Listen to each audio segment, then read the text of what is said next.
வணக்கம். நான் உங்கள் அன்பான சயின்டிபிக் வேதிக் அஸ்ட்ராலஜர் அஸ்ட்ரோரஞ்சி பேசுகிறேன். நல்லது நினைப்போம், நல்லதே நடக்கும். தொடர்ந்து நம்மளுடைய காணொலியெல்லாம் பார்த்துட்டு இருப்பீங்க நம்புறேன். ஜோதிடம் ஜோதிடம் சார்ந்த எந்த விதத்திலையும் பார்த்தீங்கன்னா மூட நம்பிக்கையில போகாமல் ஒளி தத்துவ அடிப்படையில் சயின்டிபிக் வேதிக் அஸ்ட்ராலஜி முறையில் நம்ம பார்த்துட்டு இருக்கோம். இந்த வரிசையில் பார்த்தீங்கன்னா இந்த வீடியோவில் நம்ம என்ன பார்க்க போறோம்னா ரிஷப ராசியை பற்றி முழுமையாக பார்க்க போகிறோம். காலபுருஷ தத்துவத்தின் 2வது ராசியாக வருகிறது. அந்த ராசி எத்தகைய ஒரு ராசி, அந்த ராசி வந்து நம்மளோட வாழ்க்கையில் எந்த மாதிரி ஒரு விஷயத்தை கொடுக்கக்கூடிய அளவுக்கு வந்து கடவுளால் படைக்கப்பட்டது, அந்த ராசியின் அதிபதி என்ன அப்படிங்கிற எல்லா டீட்டெயில்ஸும் நம்ம பார்க்க போறோம்.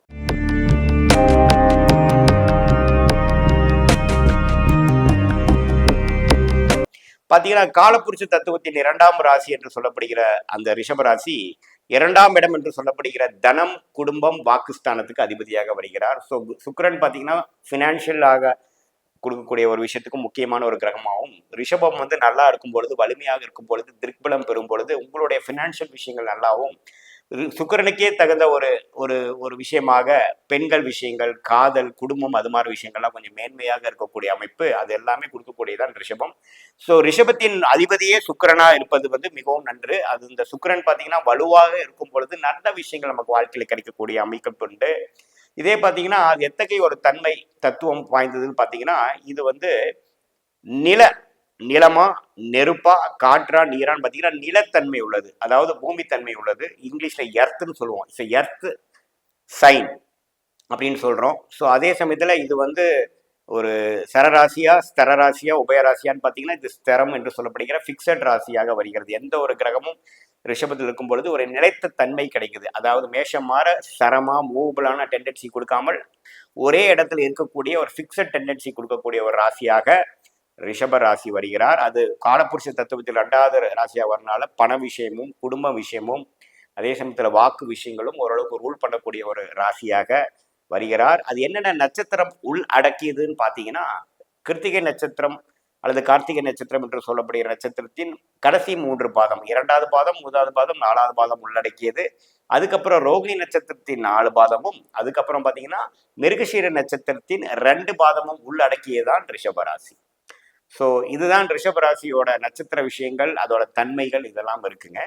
ஸோ இந்த ரிஷபம் பார்த்தீங்கன்னா எந்த அளவுக்கு ஓரளவுக்கு குரு அந்த சுக்கிரன் அதோட அதிபதியே சுக்கிரன் அங்கிருந்து அல்லது சுக்கிரன் பார்க்கப்பட்டு அல்லது பௌர்ணமி சந்திரன் அங்கிருந்து அது மாதிரி இருக்கும் பொழுது எந்த அளவுக்கு வலுத்து இருக்குதோ அந்த அளவுக்கு நான் முதலே சொன்ன மாதிரி லக்ஸூரியஸ் லைஃப், ஃபினான்ஷியல் விஷயங்கள், பெண்கள் விஷயங்கள், பர்ஃப்யூம்ஸு, ஒரு ஆடம்பர விஷயங்கள், வீடு, வண்டி, வாகனம், அதெல்லாம் கொஞ்சம் சொகுசான வாழ்க்கையை கொடுக்கக்கூடிய ஒரு பாவமாக சுக்கிரனோட வீடாகிய முதல் வீடாகிய ரிஷப ராசி வருகிறது. அது உங்களோட ஜாதகத்தில் எப்படி இருக்குன்னு பார்த்துக்குங்க. இப்போ வந்து நாம ஒரு கிரகமும் அந்த ரிஷபத்தில் இருக்கும் பொழுது எத்தகைய தன்மை வாய்ந்தது, அது எப்படி உங்க ஜாதகத்தில் வேலை செய்ய போகுதுன்னு நம்ம பார்க்க போறோம்.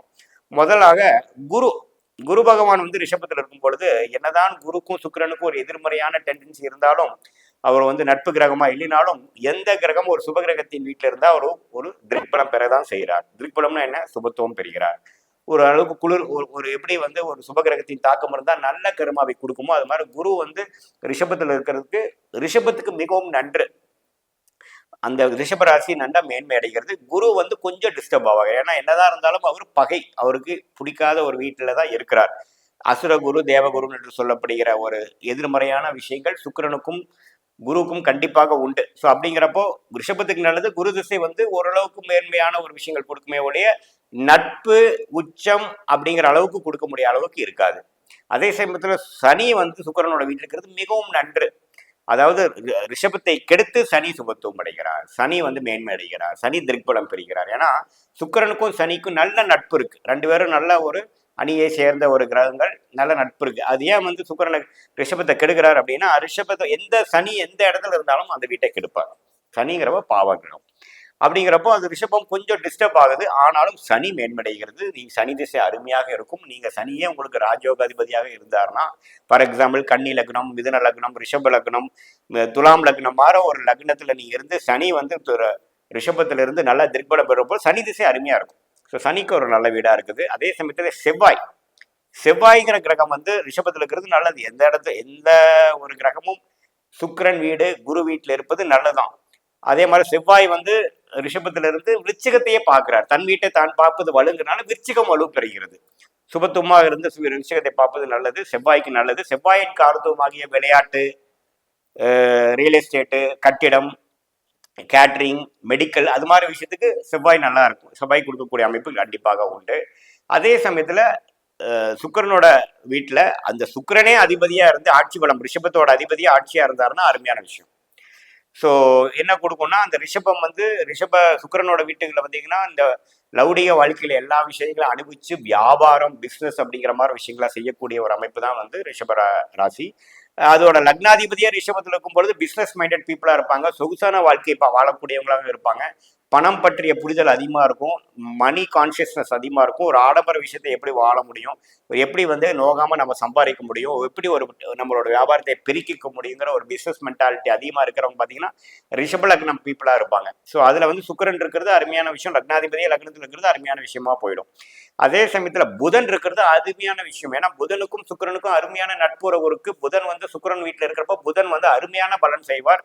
அந்த புதனே பார்த்தீங்கன்னா உங்களுடைய ராஜயோகாதிபதியா இருந்து மகர லக்னம், கும்ப லக்னம், துலா லக்னம், ரிஷப லக்னமா இருந்துட்டா கேட்கவே வேண்டாம். அந்த புதன் திசை அருமையா இருக்கும். நல்ல ஒரு அமைப்பு தான் புதனுக்கு. அதே சமயத்துல சந்திரன் வந்து ரிஷபத்தில் இருக்கிறது சந்திரனுக்கு ஆட்சியா, சந்திரனுக்கு உச்சம், சந்திரன் வந்து உச்சம் பெறக்கூடிய ஒரே வீடு பார்த்தீங்கன்னா ரிஷபம்.